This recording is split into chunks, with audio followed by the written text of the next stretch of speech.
సభ్యులు నరసింహరావు గారు కూడా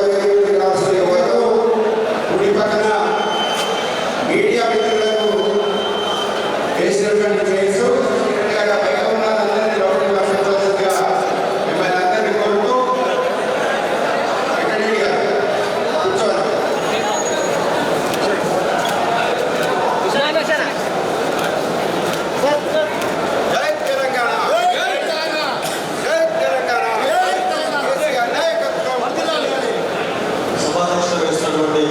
జిల్లా అధ్యక్షులు రామచంద్ర గారు, వేదిక మీద రాసినటువంటి పెద్దలందరికీ నమస్కారం అని మీరు స్టార్ట్ చేశారు. పెద్దలందరికీ తెలంగాణ హైదరాబాద్ మొదటిసారిగా ఏర్పరచుకున్న సమావేశంలో నిజాన్ని మాట్లాడుకోవాలి, నిజమే చెప్పుకోవాలనే ఉద్దేశంతో మాత్రమే ఈ సమావేశం నిర్వహించుకుంటున్నాం. మన ఎమ్మెల్యే గారు ఏమనుకుంటున్నారని చెప్పేసి మనం వచ్చినటువంటి మంత్రులు ఏమనుకుంటున్నారని చెప్పేసి వాళ్ళని మూడే మాత్రం మాట్లాడకూడదు. బుల్లెట్ లాంటి హరీష్ అన్న ఒకవైపు కేటీఆర్ అందరం ఎన్నడూ కూడా ఎవరు అధైర్యం పడలే. ఆయన 2006 కావచ్చు, 2002 కావచ్చు, ఉప ఎన్నికల్లో ఓటమి చెందిన కేసీఆర్ గారు ఎన్నడూ కూడా అధైర్యపడలే.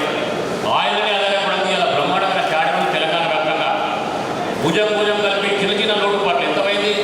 1.7% ఓట్లతోని ఇలా అధికారంలోకి వచ్చి రాగం అయిపోతుందా? ఇలా అప్పుడే ఏదో అయిపోయిందా? ఇలా నిజంగా ఉఫ్ఫుమని ఉంటే ఇలా నిజంగా అందుకే చాలాసార్లు అంటారు, హరితంగా అంటారు మీడియాలు కూడా, తెలంగాణ రాష్ట్రం రాకపోతే కాంగ్రెస్ పార్టీ పరిస్థితి ఏంది? మేము ఇచ్చినామని ఊగరు కొట్టుకుంటారు. 2014 మీ పరిస్థితి ఏంది? 2018లో మీ పరిస్థితి ఏంది? ఆగం అయితే మీరే మళ్ళా లేవకుండా కింద పడతారు. దయచేసి ఒకటే చెప్తున్నా, నేను ఇవాళ కొన్ని ఇబ్బందుల వల్ల దూరమైన నేను చెప్పిన ఆయన కేటీఆర్ కూడా 14 ఏళ్ళ తర్వాత వనవాసం మొదలుపెట్టి నా ఇంటికి నేను వచ్చినా అని చెప్పిన అదే మాట కట్టబడి ఉన్నా. అంతే స్థితిలో ఇవాళ మీరు ఒకటి అర్థం చేసుకోవాలి. దయచేసి మీరేమనుకున్నా, శేఖర్ ఏమనుకున్నా, నేను కుల్లా ఇవ్వదలుచుకున్నాను. ఇంతసేపు ఏమైనా మాట్లాడుతున్నా భయంకరంగా ఇట్లా మాట్లాడినాక కొన్ని విషయాలు చెప్పాలనిపించింది నాకు. ఎవ్వరు ఆత్మపరిశీలన చేసుకోవద్దు, ఎవరు మొదలపడదు. ఒక శేఖర్ రెడ్డి నిజంగా ఇటవాళ్ళ మిషన్ నాకు ఏం మాట్లాడుతూ ఏం చెప్తుంటే ఆలోచించుకుంటే ఇలా 50,000 మెజార్టీతో పోటీలో గెలుపుకుంటే మా కాదా అని చెప్పి ఆత్మపరిశీలన చేసుకోవడం అట్లని చెప్పి శేఖర్ రెడ్డికి తప్పబడతలేదు. ఏం ఆశించకుండా పనిచేసిన క్యాడరే టీఆర్ఎస్ బీఆర్ఎస్ క్యాడర్. ఆ రోజు ప్రభుత్వంలో వస్తామని కాదు, తెలంగాణ కోసం వచ్చిన వాళ్ళు ఇవాళ ఏది ఆశించకుండా పనిచేసిన క్యాడర్. అనుకోకుండా తెలంగాణ వచ్చింది, ప్రభుత్వం వచ్చింది, కార్యకర్తలుగా మిగిలిపోయినారు. దీనికి మీరు ఒకసారి ఆలోచించేది ఉండే అన్నా అంటే కొన్ని పొరపాటు జరిగినాయి ప్రభుత్వంలో అని చెప్పారు. రాష్ట్రాల్లో దేశంలో ఎన్నో కార్పొరేషన్ చైర్మన్లు వేసారు. దేశంలో కానీ ఏ రాష్ట్రాల్లో వితౌట్ డైరెక్టర్గా చైర్మన్ లేవు. అది మన రాష్ట్రంలో వేసారు. సుమారుగా 5,000 మంది ఇలా కార్యకర్తలకు ఇలా డైరెక్టర్లు అయ్యే అవకాశం ఉంటుండే. ఇలా రాజకీయాలు తిరిగే వాళ్ళు కోరేది ఒకటే, పదవులు కాదు, డబ్బులు కాదు, ఊళ్ళలో గౌరవం కోరుకుంటారు. ఇవాళ ఒక డైరెక్టర్గా పార్టీ గుర్తించిందంటే వాళ్ళకి ఎంత విలువ ఉంటే ఒకసారి మీరు ఆలోచించాలి. నేను చెప్పేది ఒకటే, ఇవాళ శేఖర్ రెడ్డి గారు ఓడిపోయినట్టే మనందరం కూడా ఓడిపోయినట్టు. ఇవాళ ఇక్కడ పార్టీ ఎందుకంటే జగదీశ్వరన్న మంత్రిగా ఉండి ఇక్కడ అన్ని విధాలా శేఖర్ రెడ్డి గారికి అన్ని విధాలా తోడ్పడి ఎంతో అభివృద్ధి జరిగింది. కష్టపడి ఆ ఓట్స్ గ్యాదర్ చేసుకుంటే ఖచ్చితంగా తెలిసే అవకాశం ఉంది. కాబట్టి అందరం కష్టపడాల్సిన అవసరం ఉంది. ఎందుకంటే మన జిల్లాలో జగదీశ్వర రెడ్డి గారు ఉంటారు కాబట్టి 2 ఎంపీ స్థానాలు మనం గెలిపించుకున్నట్టు అయితే మన ప్రోటోకాల్లో ఎంపీ ఉంటారు. మనకు రేపు మంచో చెడో ఏదో జరిగినా కానీ మనకు అండగా వాళ్ళు ఉంటారు కాబట్టి మనం గెలిపించాల్సిన అవసరం ఉన్నది.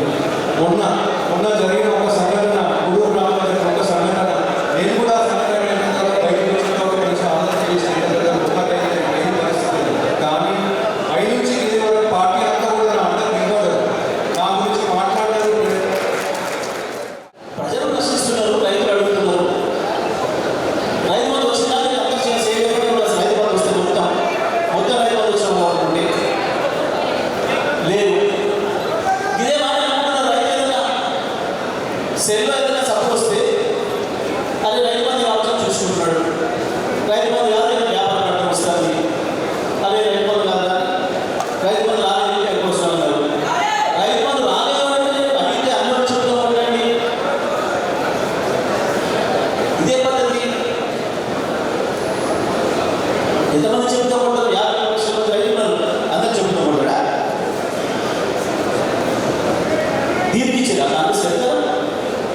నోటు పుస్తకం బుక్కులు నేను చెప్పిన నేను 10 ఏళ్ళ అధికారంలో అసలు అక్షరం కూడా తప్పు మాట్లాడలేదు.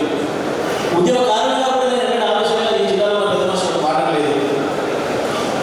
కానీ మరి తప్పని పరిస్థితులలో మీకు చెప్పుతో కొట్టే సమాధానం ఇవ్వడానికి నేను కూడా మాట్లాడాల్సి వస్తుంది అనే మాట స్పష్టంగా చెప్పిన వెంకటరెడ్డి కావచ్చు.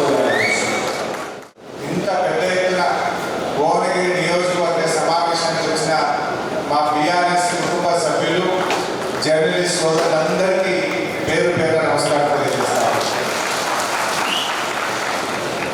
నిజంగా మీ అందరినీ చూస్తూ ఉంటే ఒక నియోజకవర్గంలో ఓడిపోయిన తర్వాత 2 నెలలు నిండకముందే మీటింగ్ పెడితే దాదాపు 4 గంటల నుంచి నిలబడే ఉన్నారు కుర్చీలు జరగకపోతే.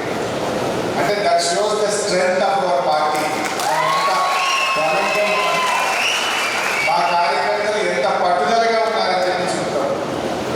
ఇన్ని వేల మంది మీరు ఇంత పెద్ద ఎత్తున వచ్చిందంటే మీ పట్టుదల కనబడతా ఉంది. సరే, దురదృష్టం భువనగిరి ఓటమి కానీ మన బీఆర్ఎస్ పార్టీ ఓటమి కానీ జరిగింది. దాని గురించి మనం బాధపడి మాట్లాడుకునే దానికంటే భవిష్యత్తు కోసం ఆలోచించాల్సిన అవసరం. నిజానికి ఈ ఓటమి అనేది శాశ్వతం కాదు. ఓటమి గెలుపుకు నాంది. ఇది ఒక స్పీడ్ బ్రేకర్ లాంటిది. బండి స్లో అయితే స్పీడ్ బ్రేకర్ వస్తే దాటగానే పికప్ అందుకుంటుందా లేదా? తప్పకుండా మనమే అందుకుంటాం. ఇప్పటికే ఇవాళ కాంగ్రెస్ పార్టీ నాయకులు వాళ్ళ మాటల్ని ప్రజలు గమనిస్తూ ఉన్నారు. ఆనాడు ప్రచారంలో అబద్ధాలు, నేడు పాలనలో అసహనం కనబడతా ఉన్నారు. ఏమైంది మొన్న మా సందీప్ రెడ్డి గారు ఏమడిగారు? రైతు బంధు